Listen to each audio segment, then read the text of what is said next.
ఈ సూపర్ 6 అంటూ ఈ పెద్ద పెద్ద బ్రాండింగ్ని పట్టుకుని కూటమి నాయకులు పవన్ కళ్యాణ్ గారితో సహా ప్రతి ఇంటికి తిరిగి ఈ హామీలన్నీ ఒక పేపర్పై పెట్టి నాయకులు సంతకాలు చేసి ప్రజలకు ఇచ్చారు. దీన్ని ఒక బాండ్ పేపర్లా భావించండి, మీ ఆ హామీలకి ఎటువంటి ఢోకా లేదు అని చెప్పారు. అందరూ సంతకాలు చేశారు. కానీ ఈ రోజున అధికారంలోకి వచ్చిన తర్వాత వీటి ఊసే లేదు. ఆ రోజున మీరు అబద్ధాలు చెప్పి బాండ్ పేపర్లు అంటూ ప్రతి ఒక్కళ్ళు సంతకాలు చేసి ఈ పేపర్ని ప్రజల చేతిలో ఇలా పెట్టి ఈ రోజున మీరు వచ్చిన తర్వాత వాటి ఊసే ఎత్తకుండా ప్రజల్ని మోసం చేస్తుంటే ఆ రోజు మీరు పెట్టిన సంతకాల విలువేంటో మీరే చెప్తున్నారు. ఇదేనా మీ సంతకం విలువ?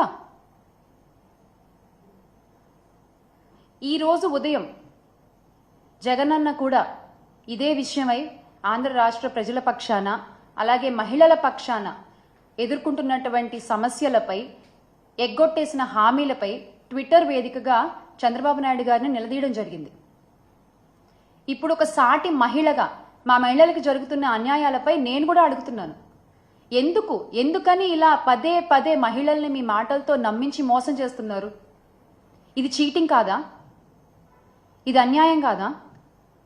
అసలు ఇలా మహిళల్ని మోసం చేస్తున్నందుకు చట్టపరంగా మీ పైన 420 కేసు పెట్టచ్చు. ఎందుకు మీరు ఇచ్చిన వాగ్దానాలపై మీకు అంత చులకన భావం? ఎందుకు మీ మేనిఫెస్టో అంటే మీకు అసలు అంత లెక్క లేదు? ఎందుకు ప్రజలకు ఇచ్చిన మాటల్ని టేక్ ఇట్ ఫర్ గ్రాంటెడ్గా తీసుకుంటారు మీరు?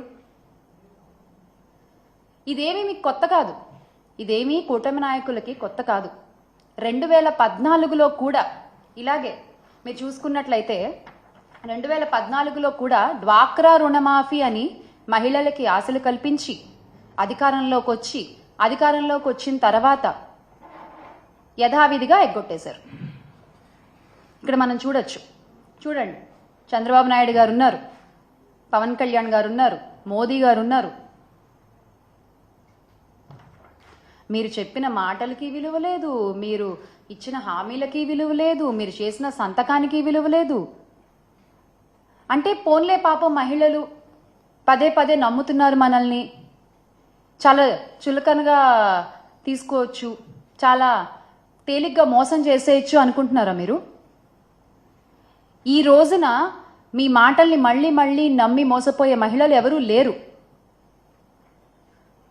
ఖచ్చితంగా ప్రతి మహిళ ఈరోజు మిమ్మల్ని గద్దె దించే ప్రయత్నం చేస్తున్నారు. మీరు ఆ విషయం గ్రహించాలి.